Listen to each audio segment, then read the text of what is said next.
সন্তানকে রোজা রাখতে চায়, মাঝে মাঝে আম্মা জান কয় ওঠ সাহারি খেয়ে রোজা রাখো, বাবায় কয় খবরদার রোজা রাখাইবা না, চেহারা নষ্ট হয়ে যাবে। ও আব্বা জান, রোজা রাখলে তোমার সন্তানের চেহারা নষ্ট হয়ে যাবে।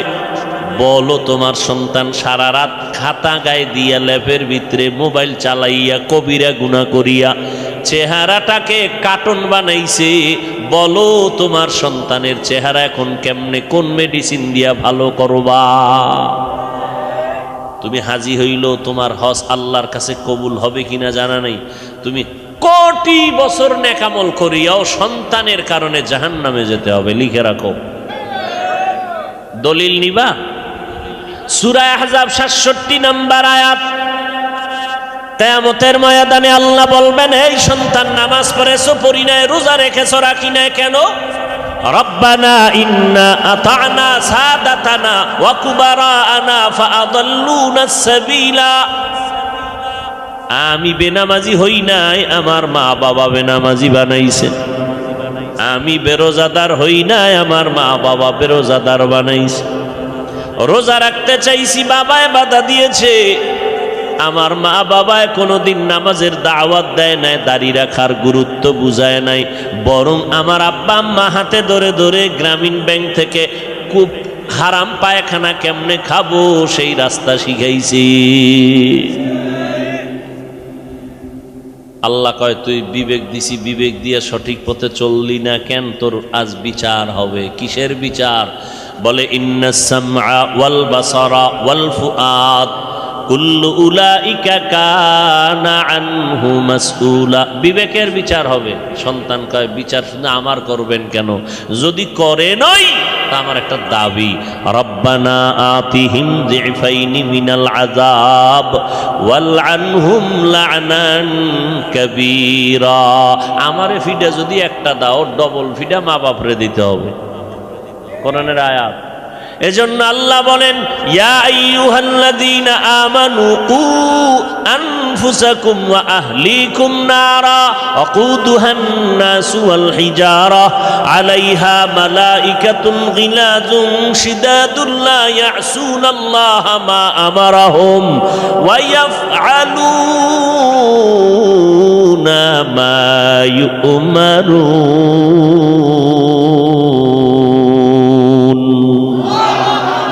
ও মুমিনেরা, জাহান্নামের আগুন থেকে নিজেকে বাঁচাও, তোমার আহালকে বাঁচাও। আগে কারে বাঁচাইতে কইছে? হুজুরেরে। কারে বাঁচাইতে কইছে? দেখছেন নিজেকে। আগে জাহান্নাম থেকে নিজেকে বাঁচাও, তারপরে হুজুর না আহাল? জাহান্নাম থেকে নিজেকে বাঁচাও, তারপরে আহালকে বাঁচাও। আমি বক্তার জন্য আহাল হলো উম্মত, আলেমদের জন্য আহাল উম্মত। আমি স্বামী হিসাবে আমার আহাল স্ত্রী, আমি আব্বা হিসাবে আমার আহাল আমার সন্তান, আমি ইমাম হিসাবে আমার আহাল মুসল্লি, আমি মিম্বর হিসাবে আমার আহাল ওয়ার্ডের মানুষ, আমি চেয়ারম্যান হিসাবে আমার আহাল ইউনিয়নের মানুষ, আমি সরকার হিসাবে আহাল হলো গোটা দেশের মানুষ। আহালকে বাঁচাও, নিজে না পাইছা না, আগে নিজে বাঁচা লাগবে। ও মেম্বার, তুমি আগে বাঁচো, তার মানে খাটের তলে তেল আগে ঢুকাও। কি বুঝে আল্লাহ, কি বুঝায় আর বান্দা কি বুঝে? জাহান্নাম থেকে নিজে বাঁচো, এরপরে তোমার ওয়ার্ডের মানুষকে বাঁচাও। তুমি নামাজ পড়ো, ওয়ার্ডওয়ালাদের নামাজি বানাও। তুমি পর্দা করো, ওয়ার্ডের মানুষকে পর্দাওয়ালা বানাও। তুমি হালাল খাও, তোমার জনগণের হালাল খানা দাও। কি? তুমি সুদ খাইও না, জনগণ থেকে সুদ নিও না। জান্নাত পাওয়া বড় সহজ, আবার বড় কঠিন। ও মা বাবা, তোমার সন্তানের বাঁচাও, নিজেও জাহান্নাম থেকে বাঁচো, সন্তানের বাঁচাও। এরে আব্বা জান, এরে আম্মা জানেরা, জাহান্নাম থেকে নিজে বাঁচেন, নিজেও রোজা রাখেন, সন্তানকেও রোজা রাখান। নিজেও 5 ওয়াক্ত নামাজ পড়েন, সন্তানকেও নামাজি বানান, নিজেও হালাল খান, সন্তানেরও হালাল জাদা বানান, নিজেও পর্দা করেন, সন্তানেরও পর্দা করান, নিজেও রোজা রাখবেন, তারাবি পড়বেন, সন্তানেরও তারাবিওয়ালা বানাবেন। ও এলাকার মুসলমান, না হয় কিয়ামতের দিন আহালকে না বাঁচানোর কারণে হাসরের ময়দানে আমি কর্তাকে হিসাবের কাঠগড়ায় দাঁড়াতে হবে। আমি ইমাম সাহেব মুসল্লিদেরকে যদি জাহান্নাম থেকে বাঁচানোর চেষ্টা না করি, হাসরের ময়দানে মুসল্লিদের দায়িত্ব পালনের অবহেলায় আসামির কাঠগড়ায় আমাকে দাঁড়াতে হবে। কথা ঠিক নেই? এজন্য আল্লাহ বলেন, ও বান্দা, তওবার দরজায় ফিরে আসো, আমি জীবনের গুনাহ মাফ করে দিব। আমি তোমাদের এত আদর করে বানাইছি, আমি চাই না তোমরা কেউ জাহান্নামে যাইবা, কারণ জাহান্নাম বড় ভয়ঙ্কর। এই জমিন থেকে অতীতের বিজ্ঞানীরা থিওরি দিয়েছে, গবেষণা করে বলছে 9,30,00,000 মাইল উপরে ওই সূর্য, যদিও হিসাবটা তাজা মিথ্যা কথা, কারণ সূর্যের 1000 কোটি ভাগের কাছে এখনো পর্যন্ত কেউ পৌঁছতে পারে নাই, পারেও কিনা জানা নাই, কারণ সূর্যের এত তাপ। এরপরও যদি কিছু টাইমের জন্য ধরে নেই 9,30,00,000 মাইল উপর থেকে সূর্যের গরম, বাইরে গিয়া দাঁড়াইয়া থাকা যায় না, কিন্তু হাসরের ময়দান যেদিন কায়েম হয়ে যাবে, ওই দিন এই সূর্যটা মাথার উপরে নেমে আসবে, জমিনটা হয়ে যাবে তামা। আবার অন্য দিক থেকে জাহান্নামের আগুনের গরম। কি উপায় হবে সেদিন? ও যুবক, তোমার মতো কত যুবক আল্লাহর মোহাব্বত নিয়ে দেখো এক বেলার নামাজও বাদ দেয় না, স্কুল কলেজে পড়ে, ঠিক ওই নামাজ ছাড়ে না। তোমার মতো যুবক সন্তান র্যাব, আর্মি, পুলিশ, বিডিআরের চাকরি করে নামাজ বাদ দেয় না, রোজা ভাঙ্গে না, অথচ তুমি রোজা রাখতে পারো না। আমার 6 বছর, 7 বছর, 9 বছরের কন্যা একটা রোজাও ভাঙ্গে না। 6 বছর থেকে আমরাও রোজা ভাঙ্গি নাই। রোজা রাখতে যদি এক রাত্র না উঠাই, কয় না খাইয়া থাকবো, কেন উঠাইলা না? আর তোমার 25 বছর হয়ে গেল, একটা রোজা রাখো না, তুমি রাখতে গিয়েও পারো না, অর্ধেক দুপুর বেলা ভেঙ্গে ফেলো, মাকে বলো আমি পারি না। কিয়ামতের দিন দেখবি মা জান্নাতে যাবে, তুমি জাহান্নামে যাইবা। ও আল্লাহর বান্দারা, তুমি আমি তো কোনো মানুষের কাতারেই নাই, শুধু সুরতে আছি মানুষ, ভেতরটা পশুর থেকেও খারাপ। কিন্তু এই জমিনে ইতিহাসের পৃষ্ঠায় যাদেরকে মানুষ বলিয়া কষ্টি পাথর হিসাবে আমরা পেশ করি, যাদের সোয়ালাইগা হাজারো কোটি বেনামাজি দুনিয়াদারেরা জান্নাতের সন্ধান পেয়েছেন, সাহাবায়ে কেরাম, আম্বিয়ায়ে কেরাম, নবীদের কোনো গুনাহ নাই। আছে? কেউ যদি ধারণা করে গুনাহ আছে, তারা বাতেল, তারা ভণ্ড। এই নবীদেরকে অপরাধী মনে করার মতো কিছু টুপিওয়ালাও আমাদের জমিনে আছে না নাই? এরা কয় আমরা ইসলাম চাই। যারা নবীদের সমালোচনা করবে, খোদার কসম এদের দ্বারা কোনোদিন ইসলাম হবে না। আসতে বলেন কেন? কেউ ভণ্ডদের মুরিদ হইছেন মনে হয় না? যারা সাহাবায়ে কেরামের বিরোধিতা করে, আল্লাহর কসম এদের দ্বারা কোনোদিন ইসলাম কায়েম হবে না। এরা ক্ষমতায় গেল, ইসলামকে জবাই করবে, জবাই। লিখে রাখো। বলবেন হাফিজ ভাই, তো যদি তারা ইসলাম না মানে তো ইসলামের সাইনবোর্ড লাগায় কেন? তোমাকে পাওয়ার জন্য। কারণ তুমি ইসলামের ব্যানার দেখলে দৌড় দিবা। তোমার মনটাকে পাওয়ার জন্য ব্যানার লাগাইছে, উপরে লেবেল লাগানো মধু, বোতলের ভেতরে বিষ ঢুকানো। লেবেল লাগাইছে আমরা ইসলাম চাই, ভেতরে নবীর সুন্নত নাই, নবীর বিরোধিতা, সাহাবায়ে কেরামের বিরোধিতা। আউলিয়ায়ে কেরাম যারা মানে না, ওলি যারা মানে না, আউলিয়া মানে না, আল্লাহর কসম তারা ভণ্ড। এই মনে থাকবে, যারা বলে আমরা ওলি মানি না, আউলিয়া মানি না, খোদার কসম তারা, এদেরকে যারা ভণ্ড বলবে না তারাও ভণ্ড। সাবধান ও যুবক, এখনো সময় আছে রে বাবা, নবীর তরিকার মালা গলায় লাগাও। অবৃদ্ধ বাবাজি, সন্তানের কারণে যেন আসামির কাঠগড়ায় দাঁড়াতে না হয়, কবরে গেলে আযাব না হয়, এখন থেকেই সন্তানের পায়ে দইরা হলেও নামাজ পড়ান, রোজা রাখান, গুনাহ থেকে সন্তানের ফিরানোর চেষ্টা করেন। পর্দার আড়ালের আম্মা জান, এমন একটা সন্তান দুনিয়াতে রেখে যাবেন, সন্তান ডাক্তার হলে কি হবে, 5 বেলার নামাজ পড়ে কোরআন পড়ে দোয়া যেন করতে পারে সেই ব্যবস্থা করে যান। সন্তান ইঞ্জিনিয়ার হবে, প্রফেসর হবে, আলহামদুলিল্লাহ, দোয়া করি। তবে আদর্শ ইঞ্জিনিয়ার বানায় যাবেন, যে সন্তানের আদর্শ দেখে মানুষ দোয়া করবে, মুরব্বীরা দোয়া করবে, এলাকাবাসী দোয়া করবে, মা বাবা কবরে গেলে সন্তান দোয়া করবে। এখন থেকে আপনার আমার দায়িত্ব সন্তানকে বাঁচানো। রমাজান আপনাকে ডাকতেছে, তওবা করু। নবীজি বরদোয়া করেছেন রোজাদারের জন্য। কত কঠিন কথা। ও রোজাদার, রমাজান পাইয়া যারা জাহান্নাম থেকে নিজেরে বাঁচাইতে পারলা না, গুনাহমুক্ত হতে পারলা না, আমি মুহাম্মদ আল্লাহ তোমার উপরে লাআনতের বরদোয়া করেছেন, ফেরেশতাদের লাআনত, আমি নবীও তোমার উপরে লাআনত পড়ার জন্য আমিন বলেছি। আমিন। তোমার উপরে লাআনত পড়ুক। রমাজান পাইলা, জাহান্নাম থেকে মুক্ত হতে পারলা না, আল্লাহর অভিশাপ তোমার উপরে, ফেরেশতাদের অভিশাপ তোমার উপরে, আমি নবীও তোমার উপরে অভিশাপ দিয়া গেলাম। নবীও বরদোয়া করে গেলেন। অতএব রমাজানের 10 দিন রহমতের শেষ, মাগফিরাতের 10 দিনের আজ কি ভাইরা আমার, কি পরিমাণ রহমত পেয়েছেন একটু হিসাব করেন। কি পরিমাণ মাগফিরাত অর্জন করলেন কিছু হিসাব করেন। সামনে 2 দিন পরে ইতিকাফ শুরু হয়ে যাবে।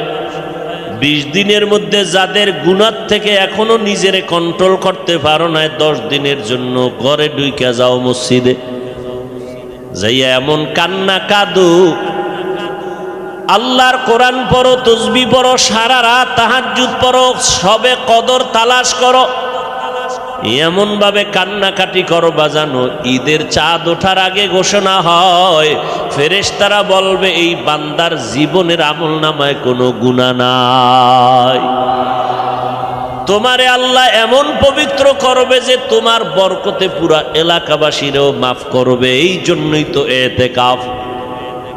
সবাই ইতিকাফে বসবা, পারলে কয় পারি না, কয় তোমাদের পক্ষ থেকে 1 জন 2 জন 4 জনের বসায় দাও। তোমরা যেহেতু ব্যস্ত, তোমাদের এই লোক মসজিদে গিয়া কোরআন খতম করবে, তাহাজ্জুদ পড়বে, কান্না করবে, দোয়া করবে, কিন্তু কপাল এত খারাপ, ইতিকাফে বরা বসাবার কোনো ভালো মানুষ নেই। যারা বয়ারা কোরআন পড়তে পারে না, যারা ইতিকাফে বসতেছো চায় না, সাইফা দৈরের পরে 10 জনে রয়ে গেছে মসজিদে, ঘরে ঘুমাবি, ওখানে ঘুমা। কি সন্তান, মা বাপ, সন্তানেরা কয় বুড়া মানুষ ঘরের মধ্যে সারাদিন চিল্লা পাল্লা করে, আর মসজিদে থাক 10টা দিন ভালো, নিয়ে যাও বাবা, যাও খানা দানা পৌঁছাই দিব, 6 বেলা খানা পৌঁছাম, কোনো টেনশন নাই, খালি খাবা আর ঘুমাবা, আর বাথরুম তো পাশে আছে। হ্যাঁ ঘুমাইতেছে, কির তাহাজ্জুদ, কির কোরআন, আউযুবিল্লাহ পারে না, কিসের কোরআন খতম করবে? আপনারা হাসেন, কি জিদ না লাগে শরীরের ভিতরে যে আল্লাহর ইবাদতের সাথে এই রকম গাদ্দারি। তা ইতিকাফে বসার মানুষ নাই, ধৈর্য মইরা শেষ পর্যন্ত কি করে, বসবেই না। একজনের ভাইছে, আরে 2-3 হাজার টাকা দিলে বইবে, ঠিক আছে, টাকা দিব তারপর এই হলো এতেকাফ। এ কির কদর তালাশ করবে, কিসের কদর তালাশ করবে? অথচ এতেকাফে তো বসবে ওই বান্দা যে 5 খতম কোরআন পড়ার মতো যোগ্যতা আছে, সারা রাত তাহাজ্জুদ পড়তে পারে, নফল ইবাদত পড়তে পারে, কোরআন তেলাওয়াত করতে পারে। এই রকম বান্দা তো এতেকাফে বসবে। আম্মা জানেরা ঘরের নির্জন জায়গায় এতেকাফে বসবেন, 10টা দিন আল্লাহর সাথে সম্পর্ক গভীর করবেন, কোরআন খতম করবেন, যত পারেন কোরআন পড়বেন, সন্তানের জন্য তাহাজ্জুদ পড়ে দোয়া করবেন। ও আল্লাহ, সন্তানের চেষ্টা করিয়াও লাইনে রাখতে পারি না, তুমি সন্তানকে বাধ্য বানাও, নামাজি বানাও, রোজাদার বানাও, লেখাপড়ায় কামিয়াবি দান করো। আমার সন্তানের আচরণে কেউ যেন কষ্ট না পায়, আদর্শ সন্তান বানায় দাও, পরীক্ষায় কামিয়াবি দান করো। মা বাবার দোয়া করতে দেরি, কবুল হইতে দেরি না। এক তো রমজান মাস, আবার রাতের গভীর তাহাজ্জুদের সময়, 1000 মাসের ইবাদতের থেকেও বেশি সওয়াব। অতএব আল্লাহর মোহাব্বত অন্তরে জমা করো। আল্লাহ তওবার পথে ডাকতেছেন, পাহাড় সম পরিমাণ গুনাহ যদি করো, আমার রহমতের দরজা বড়, ফিরে যাইও না, আমি আল্লাহ তোমারে ক্ষমা দিব। আসো ও যুবকেরা, দুনিয়ায় সূর্যের গরম সইতে পারো না, গুনাহ করে করে জীবনটা শেষ। আজকে আমি বক্তা, তুমি শ্রোতা, আমি ইমাম, তুমি মুক্তাদি, তুমি ডাক্তার, আমি রোগী। আলাদা আলাদা ভাগ আছে। র্যাবের পোশাক আলাদা, পোশাক দেখলেই কয় র্যাব, ঠিক নি? পোশাক দেখা কয় আর্মি, সম্মান করে র্যাব। ভয়, যেদিন সাদা কাফনে ঢুকবি ওই দিন টের ভাবি কে র্যাব, কে আর্মি, কে হুজুর, কে শিক্ষিত, কে ধনী, কে গরিব।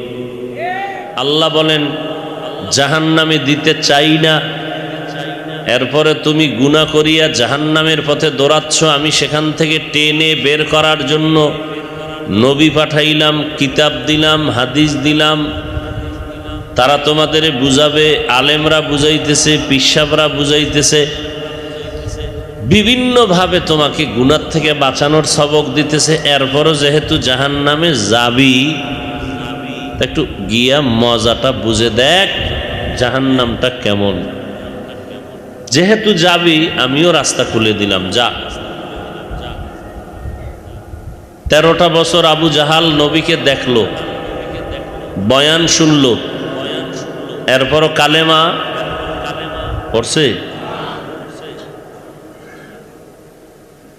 কেন? সে জাহান্নামে ইচ্ছা করে যাবেই। আপনারা জানেন মিথ্যা কথা বলা হারাম, জানেননি? এরপরও বলেননি। দাড়ি কাটা ছাটা হালাল না হারাম? এরপরও দাড়ি কাটেননি। কাটনেওয়ালা নাই? পর্দা করা ফরজ, পর্দা করা কি? এরপরও বেপর্দাওয়ালা মানুষ আছে না নাই? জানার পরে আকাম কেন করে? আলেমরা বুঝাইতেছে, কোরআন বুঝাইতেছে, হাদিস বুঝাইতেছে, এরপরেও এই অপরাধ কেন করে? ও চাইতেছে আমি জাহান্নামে যাব। আল্লাহ কয় যখন যাবি তো রাস্তা খুলে দিলাম, যা। কিন্তু আমি 1 সেকেন্ডের জন্য চাই না আমার এই মহব্বতের কোনো বান্দাবান্দি জাহান্নামে যাক, চাই না। তার দলিল কি? 1 নাম্বার দলিল, তোরে বানাইছি আমি খুব আদর কইরা। দ্বিতীয় দলিল, আমি আল্লাহ এই আয়াতের দ্বারা তোদেরকে তওবার দিকে ডাকতেছি, ফিরে আয়। মানুষ কোটি কোটি গুনাহ এক রাতে করে নাই, একদিনে করে নাই। অল্প অল্প গুনাহ করতে করতে করতে করতে আজ 80 বছর মনে হয় গুনার পাহাড় হয়ে গেছে। আল্লাহ বলেন 80 বছর লাগায় অল্প অল্প কইরা যেই পরিমাণ গুনাহ করছো, আমি আল্লাহ তোরে কি পরিমাণ মায়া করি জানো? আমার কাছে ক্ষমা চাবি, টোটাল 80 বছরের গুনাহ 1 সেকেন্ডে সব মাফ।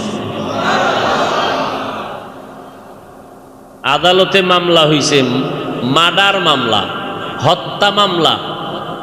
হত্যা মামলার ধারা আলাদা, রায় আলাদা, বিচারক আলাদা। আর এক মামলা হইছে একই ব্যক্তির নামে, ধর্ষণ মামলা। আর এক মামলা ডাকাতির মামলা, আর এক মামলা দুর্নীতির মামলা। এক এক মামলার বিচারক আলাদা, রায় আলাদা, হাজিরা আলাদা, ঠিক নি? রায় আলাদা। এক মামলায় যাবজ্জীবন, এক মামলায় এতশো টাকা তোমার জরিমানা, এতশো হাজার টাকা জরিমানা দাও। এই এক এক মামলার এক এক রায়, শুনানি চলতেছে, চার্জশিট হচ্ছে, সাজা হইতেছে। আল্লাহ বলেন, তুই কত ধারায় কত অপরাধ করছো? ধর্ষণ করছো? আমার আদালতে খাতায় লেখা আছে তুই ধর্ষণের মামলার আসামি। আমার তোর আমলের খাতায় লেখা আছে তুই চুরির মামলার আসামি, তুই জালেমের মামলার আসামি। আমি আল্লাহ কোনো ভিন্ন আদালত বানাই নেই। তোর 80 বছরের হাজারো ধারার মামলা আছে, আমার কাছে আলাদাভাবে শুনানিও দেওয়া লাগবে না যে আমি এই এই এই এই মামলার আসামি। আল্লাহ বলেন, খালি বলবি আমি অপরাধী, তোর জীবনের সব ধারার মামলা 1 সেকেন্ডে শেষ। এইরকম একজন আপন আছে পৃথিবীতে? কেউ? মা বাবা আছে? নেই। স্বার্থের টানে মা বাবা সন্তানকে জবাই করে, সন্তানকে ত্যায্য করে দেয়, সন্তানকে ঘরবাড়ি ছাড়া করে দেয়। আর আল্লাহ কি পরিমাণ অপরাধ তো করলাম, এরপর আল্লাহ ডাকতেছেন, ইয়া ইবাদি, হে বান্দারা। আল্লাহ যদি বলতেন হে মুমিনেরা, তাহলে শুধু মুমিন তওবার সুযোগ পেত, বেঈমান পেত না। আল্লাহ এখানে মুমিন মুসলমান আলাদা করেন নাই।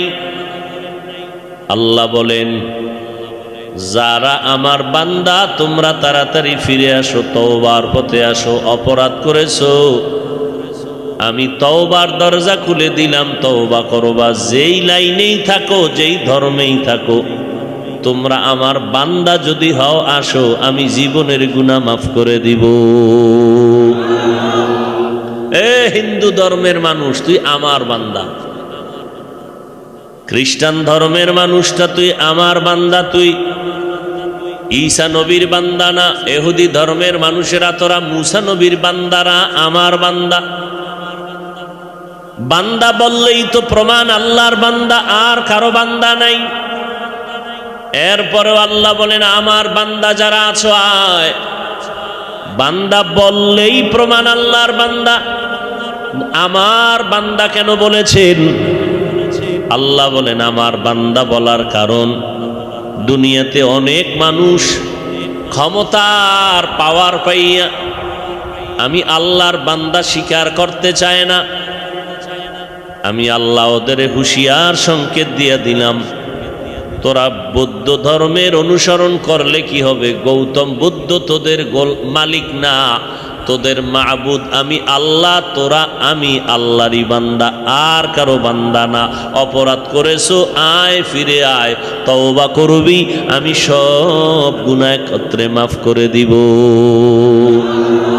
আতিনা ফি দারে দুনিয়া না হাসান, আতিনা ফি দারে উকবা না হাসান, ইয়া গিয়াসাল মুস্তাগীসিন হদিনা লাফতিখারা বিল উলুমি ওয়াল গিনা।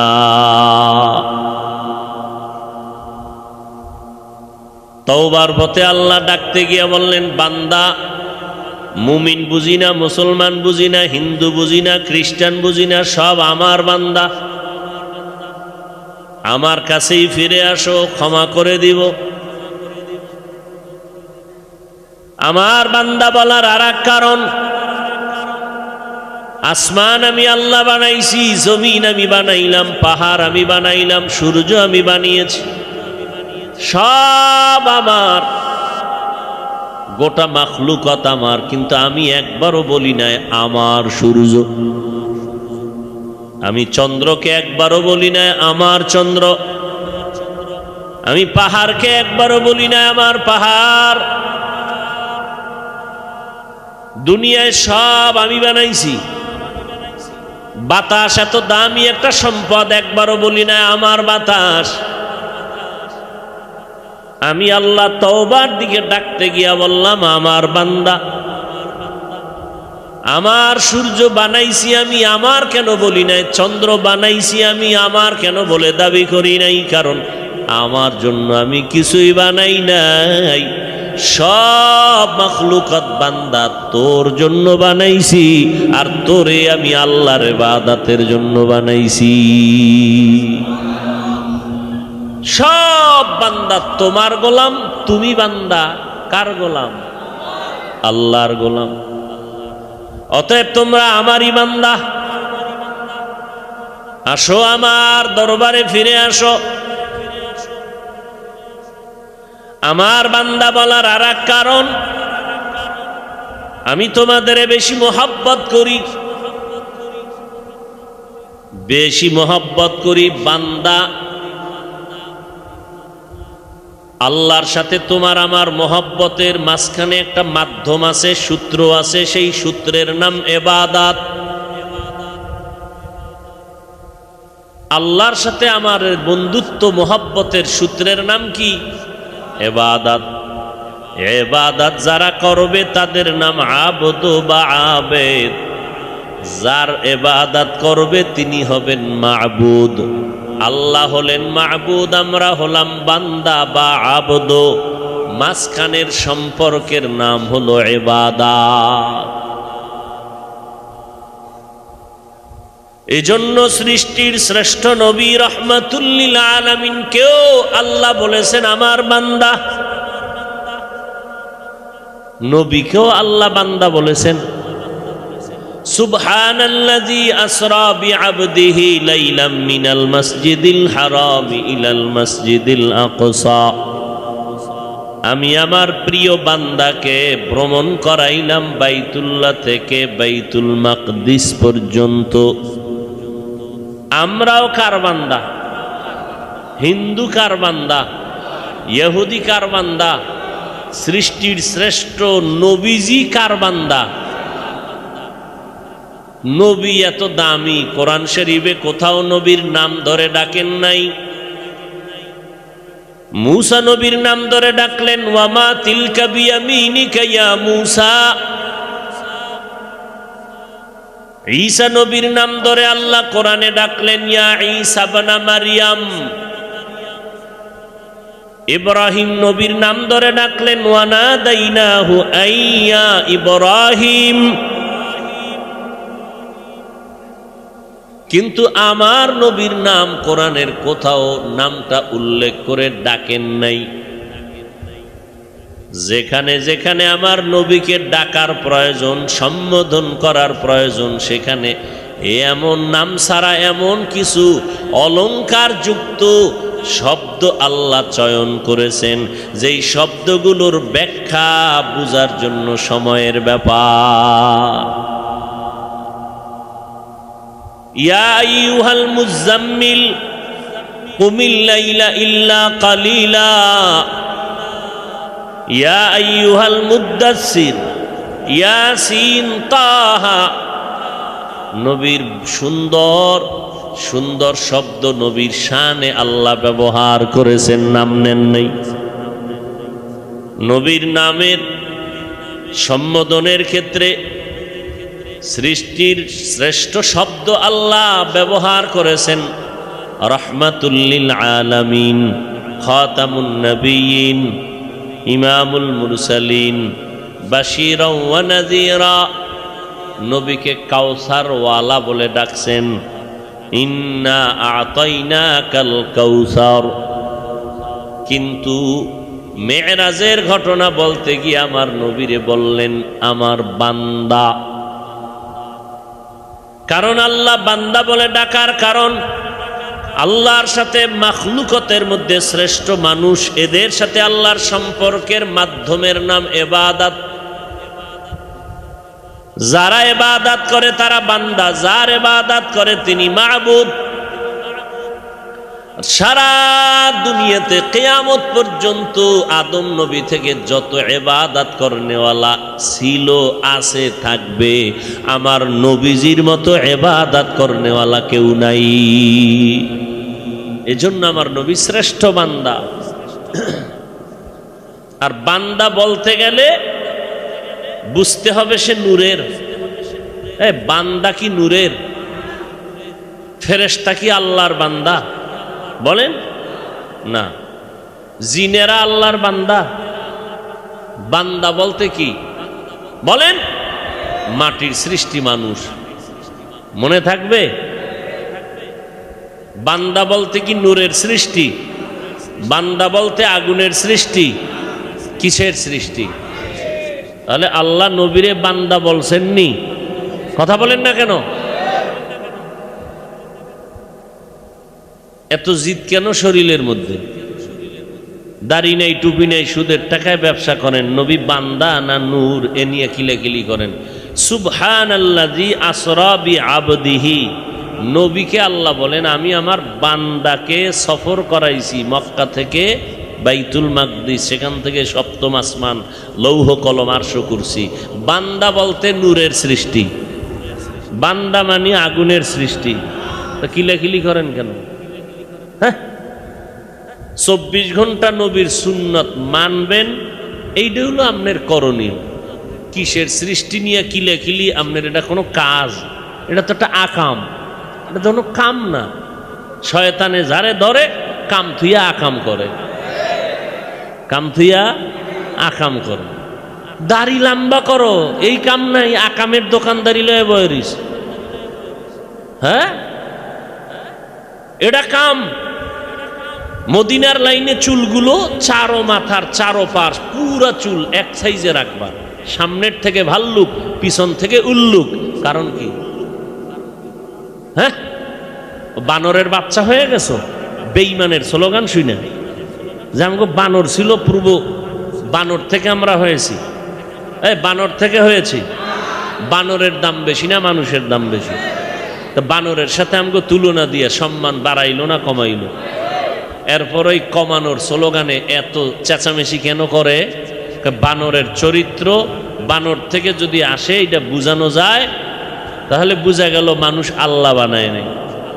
তা আল্লাহ যেহেতু বানায় নাই, তা আল্লাহর বিধান মানার দরকার নেই। বানরের মতো রাস্তাঘাটে চলো, যৌবনের প্র্যাকটিস করো, বানরের মতো উলঙ্গ থাকো, বানরের মতো ওই স্বভাব চরিত্র নিয়ে চলো। আল্লাহ হেদায়াত দান করুন। আমরা মানুষ মতো দামি পৃথিবীতে আর কোনো প্রাণী নেই। 5 ওয়াক্ত নামাজ পড়বেন, এটা কাম। সময় নাই, তারাবি ঠিক মতো পড়তে পারে না, সময় নাই। ঘুমায় কয়টায়? কয় 1টায়। তো মাঝখানে কি করছো? আকাম। কহ 4 দোকানে বইয়া মোটামুটি 13টা বিড়ি টানা হয়ে গেছে। 20 রাকাত তারাবি পড়ার টাইম নাই, বিড়ি টানার টাইম আছে। চায়ের দোকানে বসে আড্ডা দিয়া রাত্রে 1টা পর্যন্ত, সে টাইম আছে। ভোর রাত্রে 1.5 পেট খাওয়ার টাইম আছে, 2 রাকাত তাহাজ্জুদ পড়ার টাইম নেই।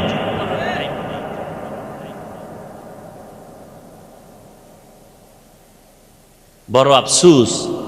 এজন্য নবী বরদোয়া করেছেন। বলেন কে বরদোয়া করেছেন? কোন নবী? বলেন। রোজাদারের জন্য। বলেন কার জন্য? লেখেন, কাগজ কলম লয়ে বইবেন, মোবাইলের গুল্লি মারি, মোবাইল ধরবেনই না। দেখেন না ছোট ছোট বাচ্চাদের হাতে মোবাইল। এদের বাপ মা আসলে বাপ মা নাকি আল্লাহ জানে? বাচ্চার হাতে মোবাইল তুলে দিছে বাপ মা। তো এই সন্তান বাপেরে মারবে না তো কি করবে? আল্লাহ হেদায়াত দান করুন। বাচ্চার হাতে একটা মোবাইল দিয়ে দিছে, এটা হলো মায়ের কাম, এটা বাবার কাম। একজন আদর্শবান মা এটা কেমনে করে? আদর্শবান একজন বাবা কিভাবে বাচ্চার হাতে মোবাইল তুলে দেয় স্বেচ্ছায়? আর ওই মোবাইল নিয়ে চালাইতে চালাইতে বোবা হয়ে গেছে, কথা কয় না। কয়েকজন আইসে দোয়া নিতে, হুজুর একটু দোয়া করেন। কি কথা কয় না? এমনকি কি গজবে ঢুকাই দিছ না? সবসময় মোবাইল চালায়, এখন আর কথা কয় না। ওই মোবাইল দিলে ভাত খায়, না দিলে খায় না। কি ঠিক নেই? কথাই কেন? কারণ কি? 24 ঘন্টা মোবাইলের মধ্যে রাখছে, কার্টুন মাটন দেখাইছে, উর্দু, হিন্দি, ফার্সি, এটির মধ্যে ছিল ইংলিশ। এখন আম্মু খাওয়া শিখে নাই, আব্বু খাওয়া শিখে নাই, সালামু আলাইকুম শিখে নাই, ধন্যবাদ শিখে নাই, কেমন আছেন শিখে নাই। তো জিজ্ঞা, এই নাম কি? ও বোবার মতো চাই রয়েছে। বয়স কত? 7 বছর। সেদিন দোয়া নিতে এসে, দোয়া। 7 বছর। কেমন আছো? নাম কি? বোবা। এই কি কথা কয় না কেন? কয় কথা কয় না। আকামটা কে করছে? আল্লাহ না মা বাপ? হাদিস শরীফে নবী বলেন, আমি আল্লাহ রাব্বুল আলামিন সন্তানকে নূরের আলো দিয়ে দুনিয়াতে পাঠায়, মা বাপ ওই সন্তানরে বেঈমান বানায়। قال النبي صلى الله عليه وآله وسلم ما من مولود إلا يولد على الفطرة فأبواه يهودانه أو ينصرانه أو يمجسانه إلى آخر الحديث أو كما قال النبي عليه الصلاة والسلام। পয়গম্বর বলেন, এই উম্মতের দল, মা বাবার সন্তানগুলো যখন দুনিয়াতে আসে, আল্লাহ তাআলা প্রত্যেকের কলবের মধ্যে নূর দান করেন, আলো দিয়ে পাঠান। কেমন আলো? যে আলো দ্বারা ও বুঝতে পারে কোনটা ভালো কোনটা খারাপ।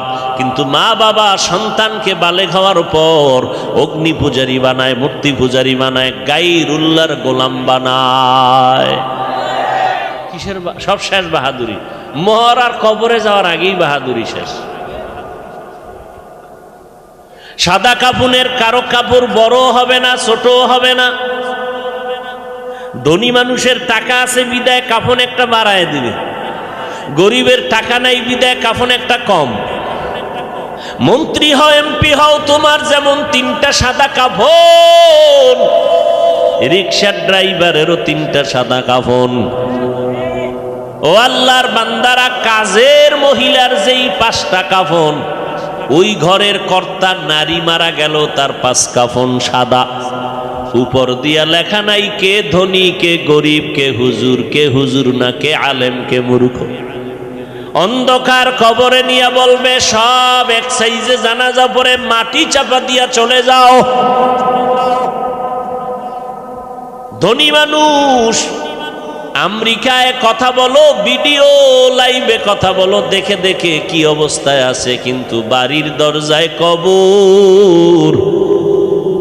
মা বাবা কোন হালাতে আছে, বছর বছর চলে গেল, একদিনও খবর নিতে পারলা না।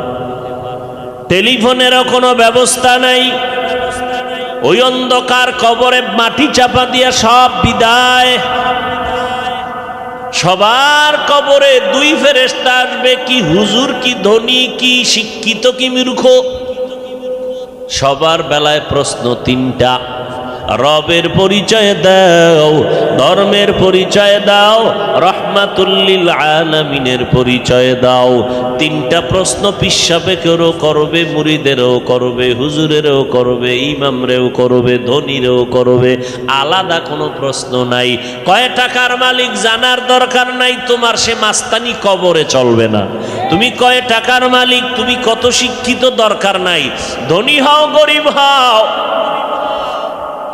3টা প্রশ্নের জবাব দাও, জান্নাত হয়ে যাবে কবর। যারা দিতে পারবে, নবী বলেন, হুফরাত রাউযাতুম মির রিয়াজিল জান্নাহ। 3.5 হাত কবরটা বড় একটা ঘর বানাবে, জান্নাতের সাথে একটা রাস্তা হবে। কবরের মধ্যে জান্নাতের বিছানা দেওয়া হবে। আল্লাহর অর্ডার করবে, ঘুমাইব কিয়ামত পর্যন্ত, কেউ ডিস্টার্ব করবা না। আর যারা জবাব দিতে পারবে না, প্রশ্ন সবার বেলায় 3টা। দুনিয়াতে ছাত্র ছাত্রীরা পরীক্ষা দেয়, প্রশ্নপত্র ফাঁস হইলেই জরিমানা। তাহলে পরীক্ষার মান আর থাকে না, প্রশ্নপত্র ফাঁস হয়ে গেছে। কিন্তু দেখো,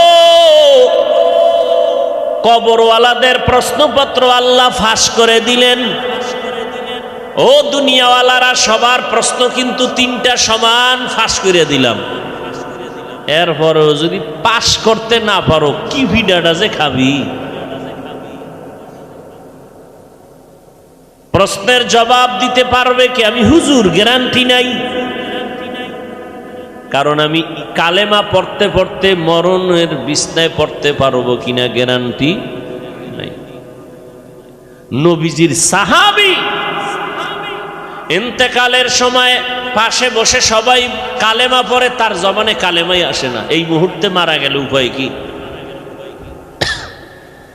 জানতে পারলো তার মা বেঁচে আসেনি, বলে হ্যাঁ, নবী বললে তার মায়ের ডাক তাড়াতাড়ি, ও মা, তোমার সন্তানের জবানে কালেমা জারি হয় না, তাড়াতাড়ি দোয়া করে দাও।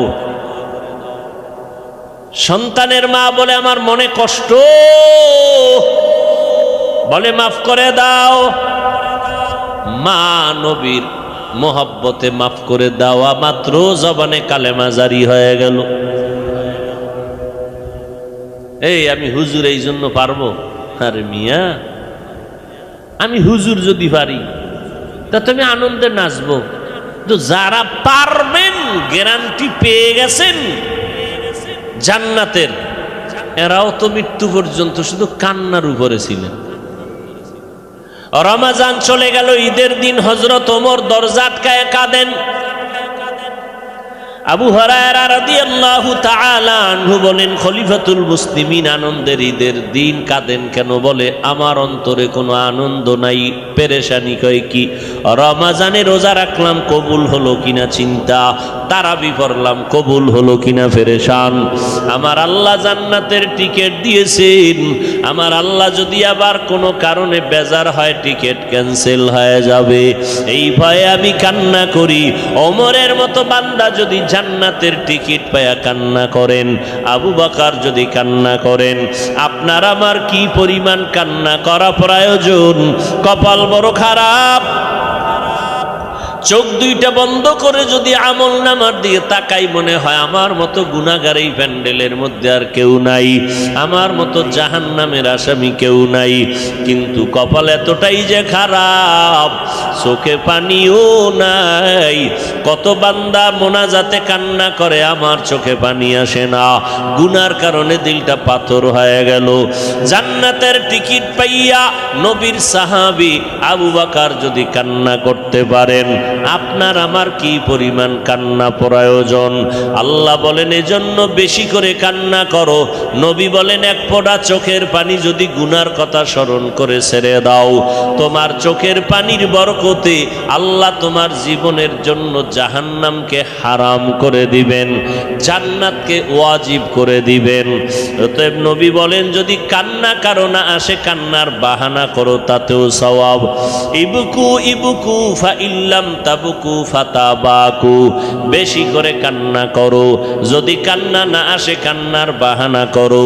নবীজি হাদিস শরীফের মধ্যে বলেন, গাভীর ওলান থেকে দুধ বের করে ভেতরে যেমন ঢুকানো সম্ভব না, যারা চোখের পানি ছেড়ে জাহান্নামের ভয়ে কাঁদবেন, আল্লাহর নবী বলেন আমার আল্লাহ তাকে আর জাহান্নামে কখনো ঢুকাবেন না। ও পর্দার আড়ালের মা বোনেরা, এত জিন্দেগি ভর যত অপরাধ করেছেন, বেপর্দায় চলেছেন, তওবা করেন। আগামী রমাজান পাওয়ার কোনো গ্যারান্টি নাই। রমাজান দেখতে না দেখতে 20টা রোজার শেষের দিকে চলে আসলাম। রহমত পাইলাম কিনা জানা নাই, মাগফিরাত অর্জন হলো কিনা জানা নাই। সামনে নাজাতের দিন শুরু হয়ে যাবে। আল্লাহর কাছে তওবা করেন, মনে মনে আল্লাহকে বলেন, ও আল্লাহ, এই বয়সে কত মা কবরে চলে গেল, কত বোন কবরে চলে গেল, কিসের টাকা, কিসের বাড়ি গাড়ি। আজকে আপনি যদি মরিয়া যান, আপনার স্বামী নতুন ভাবে আর একটা বিবাহ করিয়া আনন্দের জীবন যাপন করবে। আপনি মা মরে গেলে আপনার খোঁজ নেওয়ার মতো আপনার কাউরে পাইবেন না। আপনার সন্তানেরা কয়েকদিন কান্নাকাটি করিয়া আর খবর নিবে না। এরা দুনিয়ার টাকা পয়সা পাইয়া আনন্দে আত্মহারা হয়ে যাবে রে মা। এখনো সময় আছে, চোখের পানি ছেড়ে তওবা করেন। একটু নিজের জীবনের দিয়ে তাকায় দেখেন, আমার মাওলার দরবারে কিন্তু যেদিন দাঁড়াইবেন সূর্যের গরম সইতে পারবেন কিনা। আমার আল্লাহর আদালত বড় ভয়ঙ্কর আদালত। এখনো সময় আছে। মরিয়া গেলে কি এমন একজন দিনদার স্বামী, কোরআন পড়নেওয়ালা স্বামী আপনি নিয়েছেন যে মরিয়া গেলে কোরআন পড়ে দোয়া করবে? এমন একজন কোরআন পড়নেওয়ালা সন্তান কি দুনিয়াতে বানাইতে পারছেন যে আপনি মরিয়া গেলে সন্তান কোরআন পড়ে দোয়া করবে? ও বৃদ্ধ বাবাজি, মরার পরে কি কামাই করলেন হিসাব করেন।